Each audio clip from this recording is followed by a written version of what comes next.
ಕರ್ಬೇವಿನ ಸೊಪ್ಪಿನ ಚಿತ್ರಾನ್ನ ರೆಡಿ. ಯಾರ್ಯಾರು ಟ್ರೈ ಮಾಡಿಲ್ಲೋ ಒಂದು ಸಲ ಟ್ರೈ ಮಾಡಿ. ಕರ್ಬೇವಿನ ಸೊಪ್ಪಿನ ಚಿತ್ರಾನ್ನ ಮಾಡೋದು ಹೇಗೆ ಅಂತ ತೋರಿಸ್ತೀನಿ ನೋಡಿ.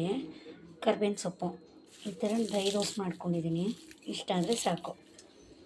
ಮೆಣಸಿನ್ಕಾಯಿ 2 ಥರ ಮೆಣಸಿನ್ಕಾಯಿ ಇದೆ, ಕೆಂಪುದು ಮತ್ತು ಬ್ಯಾಡಗೆ ಮೆಣಸಿನ್ಕಾಯಿ ಒಂದು 12 ಇದೆ. ಧನಿಯಾ 3 ಸ್ಪೂನು, ಕಡಲೆಬೇಳೆ 2 ಸ್ಪೂನು, ಉದ್ದಿನಬೇಳೆ 2 ಸ್ಪೂನು, ಜೀರಿಗೆ ಅರ್ಧ ಚಮಚ, ಮೆಂತ್ಯ 1/4 ಚಮಚ, ಇಂಗು ಅಷ್ಟು. ಧನಿಯಾ ಹಾಕ್ಕೊಂಡು ಡ್ರೈ ರೋಸ್ಟ್ ಆದರೆ ಸಾಕು. ಕಡಲೆಬೇಳೆ, ಉದ್ದಿನಬೇಳೆ, ಮೆಂತ್ಯ, ಜೀರಿಗೆ ಇಷ್ಟು ಹಾಕಿ ಒಂದೇ ಸಲ ಡ್ರೈ ರೋಸ್ಟ್ ಮಾಡ್ಕೊಳ್ಳೋದು. ಒಂದು 3 ಮಿನಿಟ್ ಮಾಡಿಕೊಂಡ್ರೆ ಸಾಕು. ಇಷ್ಟು ಡ್ರೈ ರೋಸ್ಟ್ ಆದರೆ ಸಾಕು.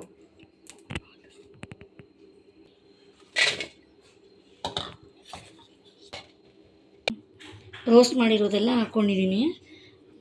ಒಂದು ಚಿಕ್ಕ ಓಡಿಸ್ಬಿಟ್ಟು ಆಮೇಲೆ ಮತ್ತೆ ಇನ್ನೊಂದು ಸಲ ಹಾಕ್ಕೊಳ್ತೀನಿ. ಕರ್ಬೇವಿನ ಸೊಪ್ಪು ಹಾಕ್ಕೊಳ್ತೀನಿ.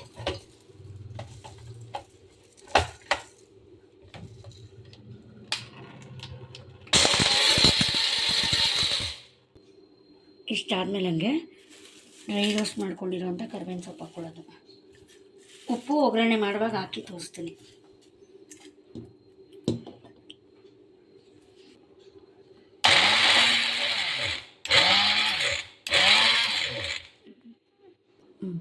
ನೋಡಿ ಫ್ರೆಂಡ್ಸ್, ಮಾಡಿದ್ಮೇಲೆ ಈ ಥರ ಕಲರ್ ಇರುತ್ತೆ.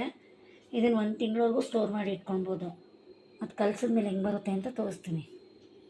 ಕಡಲೆಕಾಯಿ ಬೀಜ, ಒಂದು 3 ಟೇಬಲ್ ಸ್ಪೂನ್ ತುಪ್ಪ, 2 ನಿಂಬೆಹಣ್ಣು, ಕಾಯಿ ತುರಿ, ಬ್ಯಾಡಗೆ ಮೆಣಸಿನ್ಕಾಯಿ, ಇಲ್ಲೊಂದು ಅರ್ಧ ಬಟ್ಲು ಎಣ್ಣೆ,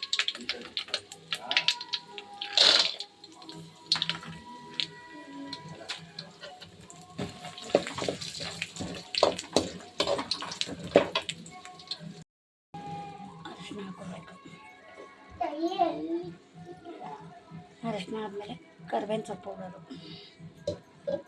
ಪೌಡ್ರ್ ಮಾಡ್ಕೊಂಡಿದ್ದೀನಿ. ಅದು ಹಾಕ್ಕೊಂಡು 2 ನಿಮಿಷ ಮಿಕ್ಸ್ ಮಾಡಿ